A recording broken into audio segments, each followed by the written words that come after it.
Hey guys, welcome to another edition of Win the Day Content Library. Today we are joined by our resident mindset coach, Ali Perugini. Ali is actually going to flip the script today, and she's going to ask me a few questions about some burning topics that she has on her brain. So we're super excited about that. Ali, welcome, and let's get started. Thanks, Dan. I'm excited to pick your brain today. So our first topic is going to be on tough coaching and mental toughness. And so I know it's right up your alley. Uh, so the first question I have for you is, I know we've talked about this a lot, but also you talk about it a lot in your platform about mental health and athletes. And so is there a relationship between mental health and mental toughness in your view? And if so, what is that?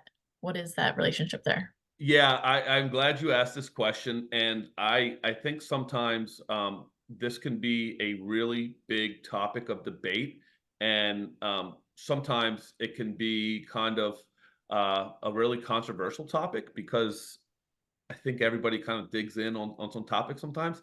Mhm. I think that there's an answer for mental health and for mental strength. You know, sometimes you have the people that are mental strength all the way and mental health is not real and we need to stop babying kids. And I don't know if I agree with that. And but also at the same time, there's this some people in the mental health world that we may be over cater to this idea that you know we blur the lines about what's mental health and really what's mental strength. And I think the answer is it's a continuum, right? And so for me, ultimately every great team has a significant amount of mental strength. Every great athlete has built this idea of mental strength, right? They persevere through things, they handle difficulty in moments and games. They can refocus well. They don't let things get to them as easily. And so as a coach, like we want that. Every coach wants that mental strength. Like I'm watching, we're talking about UConn basketball right now, and Yeah. the mental strength that the team plays with. Um, but I don't think you can get mental strength without being mentally well, if that makes sense. So like Mhm. Yeah. foundationally and fundamentally, like you have to be able to hold conversations with people and be vulnerable and accept a little bit of constructive criticism and be able to reflect on yourself and know who you are and know what your identity is. All these things that are foundational to kind of a solid mental health and mental wellness idea, those things have to take place before you can become mentally strong. So I don't Mhm. think that they're like mutually exclusive to one another. I think you have to gain that mental wellness aspect in order to build mental strength. So as a coach, I think it's really important to invest in the foundational principles of mental health so you can get to kind of that peak level of mental strength, if that makes sense. 100%. Yeah. So definitely some ties. And yeah, I totally agree that that mental health and wellness is the base and the foundation for that mental strength to be built. Cool. Thanks. So kind of going off of that, you mentioned a little bit about, coaches being too tough, maybe be seen as bullies. And so there's been a lot, I feel like, in the news lately in social media, talking about coaches, being bullies or too tough on their athletes. I would love to hear your personal thoughts on that. Yeah, and that's another like hot topic issue right now. When we're filming this, we're in the midst of the final run of NCAA March Madness on the men's and the women's side, and a lot has been made of some of the coaches in the tournament being too tough on their athletes, and just in general, right? Like the word bully is used frequently, and I first and foremost, like I think again, there's a really fine line between being a bully and being a tough coach. There's Mm, no place in athletics for bullies. There's no place in athletics for people who demean or degrade their athletes to lift themselves. That's a bully, and we don't. There's no place in athletics for that. But tough coaching is a good thing. I think tough coaching can be a really good thing. And again, most of the elite programs, a lot of the not most, a lot of the elite programs have tough coaching. Like if you watch the UConn women's basketball or UConn men's basketball or LSU women's they're all coached really tough. Nick Saban, who's uh, probably maybe the best college football coach of all time, coached really tough.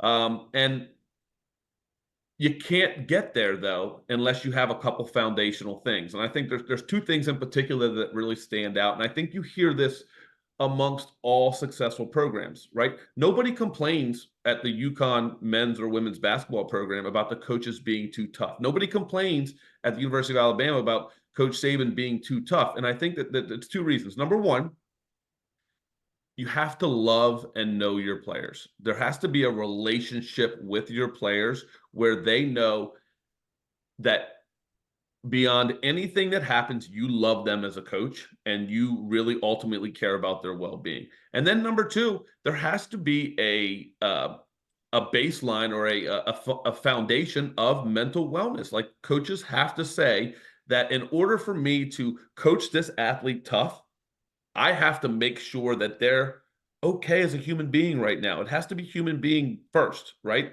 I can't coach Johnny really tough when I know Johnny is dealing with a lot of stuff outside of school, outside of the practice room. I have to make sure that Johnny is capable of being coached tough. And the only way that Johnny can be coached tough, and the only way I know Johnny can be coached tough is if I know my athletes and I love my athletes. So I Mm, personally don't think that there's anything wrong with tough coaching. I think it has to be done the right way, and there has to be some precursors to it. But I also think that there's no place in athletics for bullies, and I think we do see that from time to time where coaches will, kind of look down on their athletes to lift themselves, whether it's because of their own insecurities or lack of success, and they want to blame, shame, and embarrassment should be things that should always be kept out of athletics. But I don't think that's tough coaching. I think that's bullying, and there's no room for that. mm. Yeah. No, those are some really good points. And especially I like the part about you can still um put the person first before the athlete while still being a tough coach. Right. Those things aren't mutually exclusive. Yeah. And so I think that's important. Cool. To kind of wrap this up, thinking about some kind of action steps or tangible things that can be done. What are some things athletes can do to become more mentally tough, or some things that coaches can help athletes do to develop that mental strength? Yeah. So again, like if you think about like I don't want to say old school, but everybody's got to be kids aren't mentally tough anymore, and I understand that concept. I think number one, every coach should really invest in teaching their athletes how to be the best versions of themselves and do things like reflection and kind of mindfulness strategies and kind of working on their overall wellness. Like this is really important. Again, I keep coming back to this, but you can't be mentally tough if you're not mentally well. You can pretend to be, but Mhm. eventually when that storm hits, your house is going to crumble, right? And so build your house upon a rock. If you're built on a solid foundation of mental wellness, then you can withstand the storm because the storm will come. And I think that's really important. Once you've established that kind of uh, foundation of mental wellness, I think there's some things that you can take on as an individual, but also as a coach. I think number one, doing things that really step out of your comfort zone. We are creatures of habit, and we also love comfort, right? There's a reason why we don't like going out in the cold.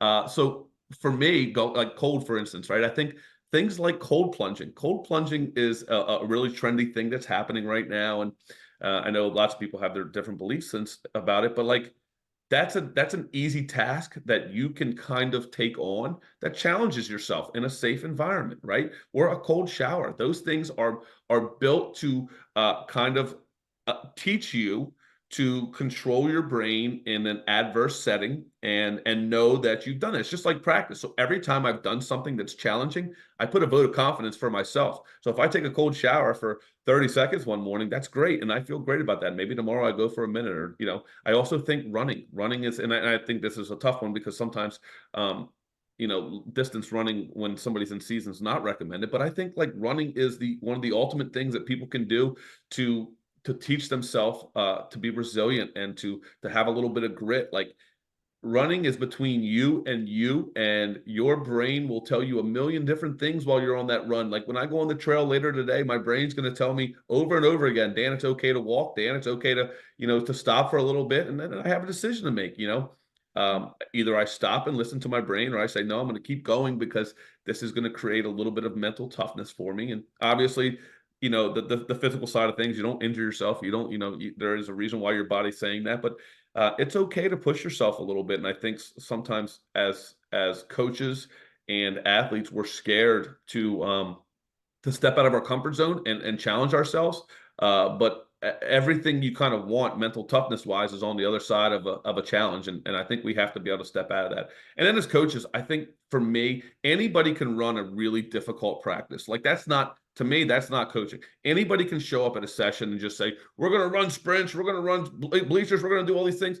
I think the real art of coaching is coaching them through those difficult things, why we're doing them, what Mm, you're feeling, acknowledging that right now you're probably feeling some uncomfort and you're probably a little bit angry and your brain's probably telling you these things and this is a place, but this is also a lot like we're in a wrestling match and it's the third period and you're tired and you're going to have a decision. Do I persevere and keep going, or do I kind of coast and try to just get through it? And I think as a coach, that's the real liquid gold, is being able to coach athletes through difficult things in order to build that mm, resilience and toughness in a safe way. And I think that's the tough part. You gotta know your athletes, you gotta know what they're capable of, you gotta understand what they're going through physically and not push them to the extremes where something dangerous might happen. But that's where real coaching takes place. So I think that's really important. ooh, I love that. Yeah, especially the importance of that processing piece and coaching your athletes through those tough times. Yeah, that's good stuff. Oh, Allie, I appreciate you flipping the script here and kind of asking me some questions. I want to do that again here soon. For those of you at home, I hope you enjoyed. Check out all of our videos on our video content library at winthedayplanner.com. And as always, if you have any questions, shoot us a message. Have a great day.